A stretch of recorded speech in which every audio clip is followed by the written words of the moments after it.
নমস্কার বন্ধুরা, সীমা রান্নাঘর। আমি আজকে করব ঘুগনি।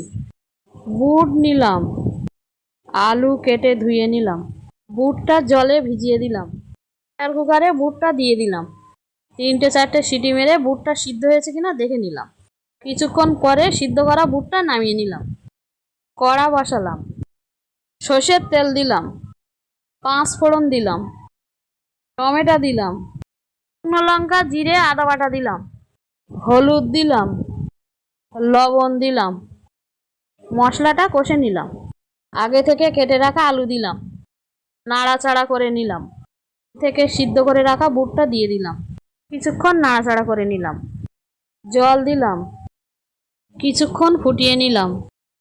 চিনি দিলাম, ঘি দিলাম, কিছুক্ষণ পরে নামিয়ে দিলাম।